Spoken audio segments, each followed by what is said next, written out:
A cosmovisão moral. A consciência de si sabe o dever como essência absoluta. Só está ligada pelo dever, e essa substância é própria consciência pura, para a qual o dever não pode assumir de forma de algo estranho. Mas encerrada desse modo em si mesma, a consciência de si moral ainda não é posta nem considerada como consciência. O objeto ainda é o saber imediato, e tão puramente penetrado pelo si, não é o objeto. Mas sendo essencialmente a mediação e negatividade dessa consciência, essa consciência de si tem em seu conceito a relação para um ser outro, e é consciência, outra consciência. Isso que nós vimos ali. O princípio ético principal de Hegel é esse, a consciência de se relacionar com outra consciência. Para ela, esse ser outro, de um lado, é um efetivamente, completamente privado de significação, pois o dever constitui seu único e essencial fim e objetivo. Mas, porque essa consciência está tão perfeitamente encerrada em si, comporta-se em relação a esse ser outro de modo perfeitamente livre e indiferente, e, de outro lado, o ser aí é, por isso, um ser aí completamente abandonado pela consciência de si, referindo-se igualmente só a si mesmo. Quanto mais livre se torna a consciência de si, tanto mais livre também o objeto negativo de sua consciência. Por esse motivo, ele é um mundo perfeitamente dentro de si, que chegou à própria individualidade. É um todo autônomo de leis peculiares, como também um curso independente e uma efetivação livre dessas leis.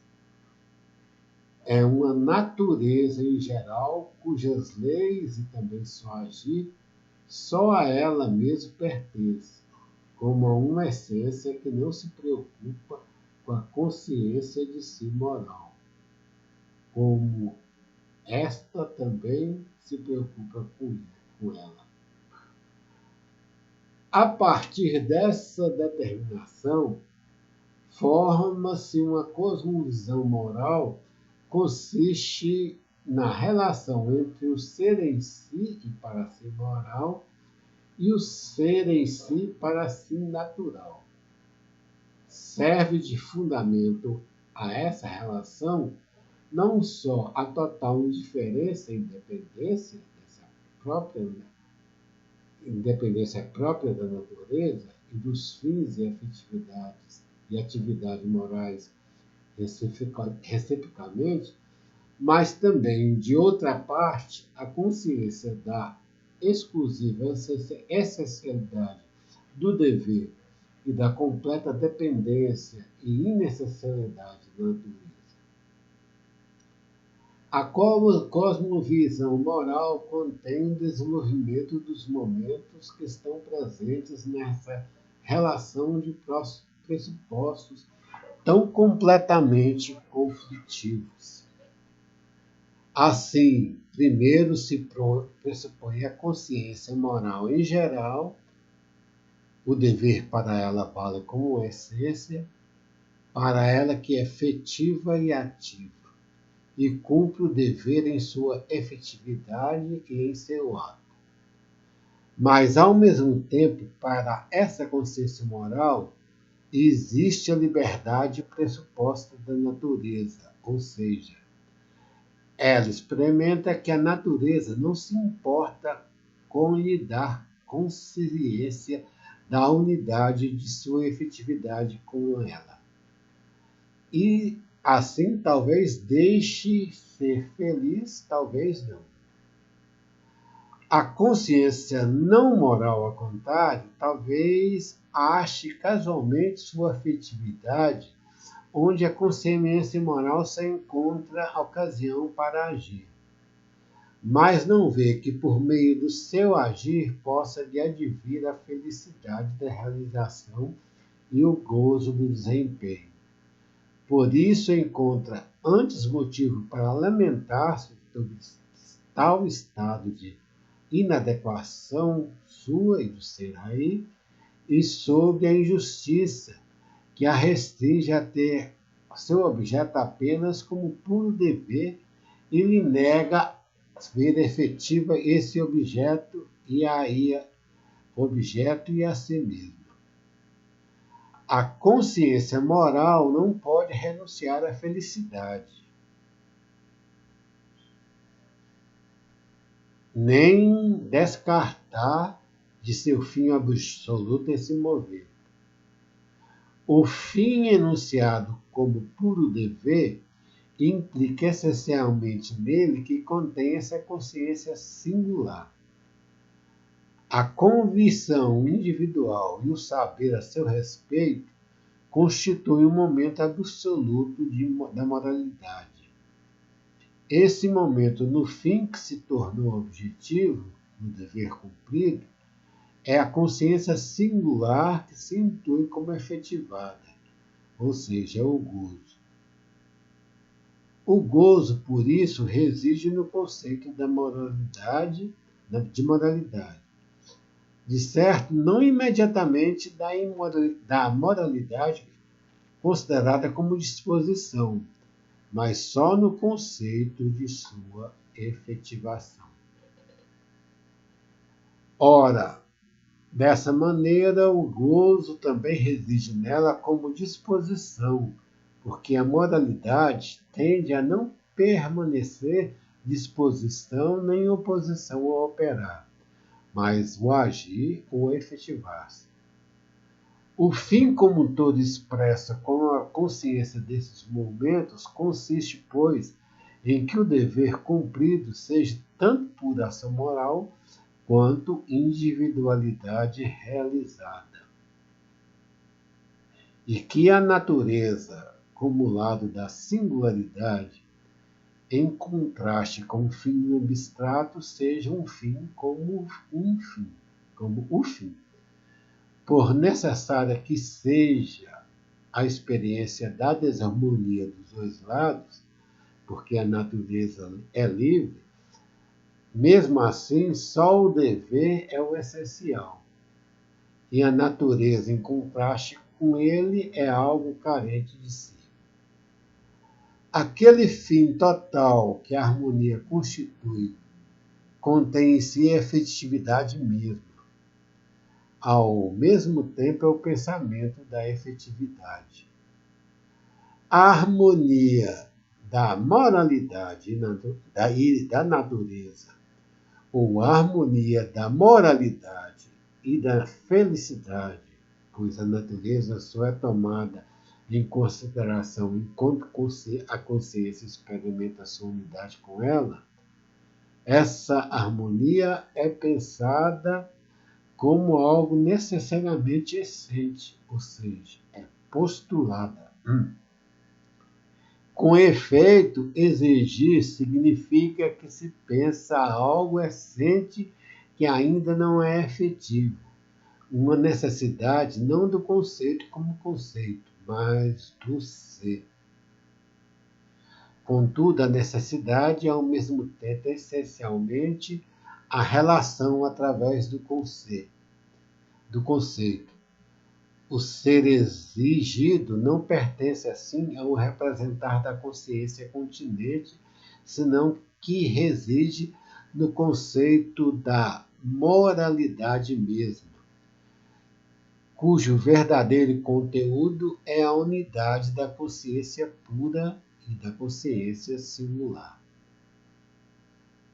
A essa última compete que essa unidade seja para ela como uma efetividade, o que, no conceito do fim, é felicidade, mas na sua forma ser aí em geral.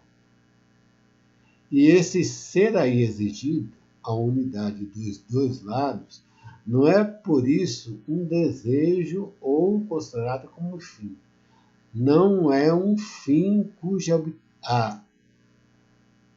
habitação seria ainda incerta, mas é uma exigência da razão, ou seja, é imediata certeza e pressuposto da razão mesma. Aquela primeira experiência e esse postulado são os únicos, mas abre-se um ciclo inteiro de postulados. E é que a natureza, não somente essa modalidade exteriormente totalmente livre, na qual a consciência teria de realizar seu fim, como em um puro objeto. Nela mesma é essencialmente uma consciência para a qual existe esse outro efetivo livre. Quer dizer, ela mesma é algo contingente e natural.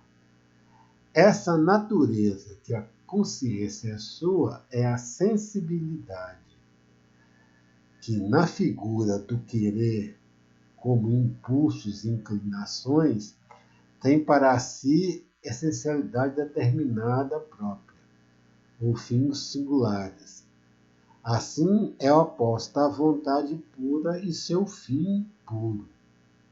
Mas em contraste com essa oposição, o que é a essência para a consciência pura é antes a relação da sensibilidade com ela. A unidade absoluta da consciência com a sensibilidade. Os dois termos, o puro pensar e a sensibilidade da consciência, são em si uma consciência. E o puro pensar é precisamente aquilo para o qual e no qual existe uma unidade, mas para ela, como consciência, é a posição de si mesma e dos impulsos. Nesse conflito entre razão e a sensibilidade, a essência para a razão é que o conflito se resolva e que emerja como resultado a unidade dos dois lados, que não é uma unidade originária em que ambos estão em um indivíduo só, mas uma unidade que procede da conhecida oposição dos dois. Tal unidade somente é a modalidade efetiva porque nela está contida a oposição pela qual o si é consciência, ou só é agora efetivo, e de fato é si ao mesmo tempo é um universal. Ou seja, está expressa aquela mediação que vimos como a essência essencial à modalidade. Como entre os dois momentos da oposição, a sensibilidade é simplesmente o ser para outro, o negativo, e ao contrário, o puro pensar do dever é a essência da qual nada se pode abandonar, parece que a unidade resultante só pode efetuar-se mediante o suprassumir da sensibilidade. Ora, como ela mesma é o momento do vir a ser, o momento da efetividade, assim há que contentar-se por enquanto no que respeita à unidade, com a expressão de que a sensibilidade é conforme a moralidade. Essa é igualmente um ser postulado. Ela não é aí porque aí é a consciência, ou a oposição da sensibilidade da consciência própria. Mas, ao mesmo tempo, não é um em si como o primeiro postulado em que a natureza livre constitui um lado, e a sua harmonia com a consciência moral incide, portanto, fora dela. Ao contrário, a natureza é a que se encontra na consciência mesma e trata a mesma moralidade enquanto tal uma harmonia que é própria do si operante. A consciência tem, pois, de efetuar essa harmonia, de fazer esse progresso na moralidade. Mas a perfeição dessa harmonia tem que ser remetida ao infinito, pois se ela efetivamente ocorresse, a consciência moral se suprimiria. Deve-se dizer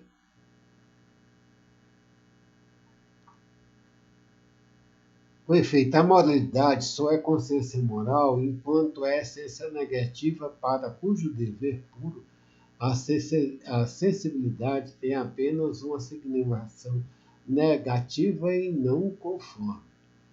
Na harmonia, porém, a moralidade desvanece como consciência ou como afetividade. Assim como na consciência moral ou na afetividade, sua harmonia desvanece. A perfeição, portanto, não há que atingi-la efetivamente, só há que pensá-la como uma tarefa absoluta, isto é, como uma tal que permaneça tarefa pura e simplesmente. No entanto, há que pensar-se, ao mesmo tempo, o conteúdo deve ter como um conteúdo que simplesmente deva ser, e que não permaneça tarefa que representa ou não essa meta, a consciência absoluta abolida. O que ocorre de fato não se consegue distinguir nos longos obscuros da infinitude, para onde se deve protelar, por esse motivo, a obtenção dessa meta.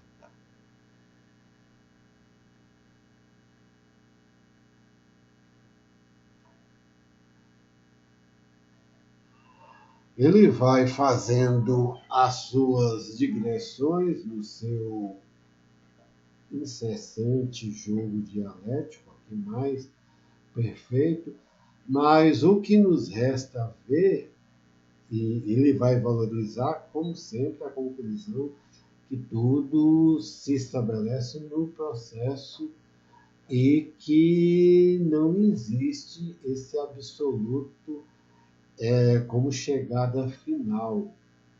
Essa meta final é a meta final da parousia do reino de Deus. Ele vai falar isso em outra parte. Mas que o absoluto está nessa luta, nós já vimos na outra passagem da virtude, o curso do mundo, e nessa harmonia. E aqui a moral individual é essa harmonia entre a natureza, que são os impulsos imediatos, o dever, que é a rigidez da lei moral. E para que se faça a harmonia, tem que vir essa sensibilidade de saber o momento de se entregar à natureza, aos impulsos, momentos de criatividade, de liberdade, e própria necessidade do espírito, dessa liberdade, e o momento de entregar-se totalmente à lei. A sensibilidade é a razão disso no processo cotidiano da vida diária. Essa sensibilidade é que vai fazer essa harmonia e saber a distinção exata daquele momento. Um exemplo mais certo, na família tem momentos livres, brincadeiras, tudo, em que muitas vezes a espontaneidade é que dita a regra, e tem momentos sérios, os momentos do pai, do filho, do pai cobrar a educação do filho, a sua resposta, as suas obrigações, e do filho também cobrar do pai a sua obrigação de lhe garantir a sua formação.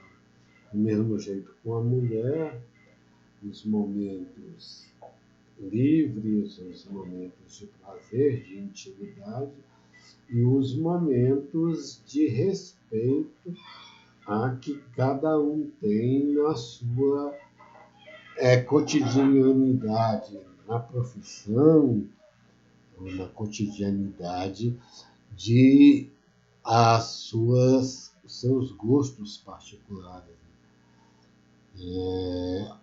Aqui é que se forma a sensibilidade a isso, é que se forma a ética individual, saber distinguir isso, saber sair, se divertir, saber a hora de ter momentos íntimos com a mulher.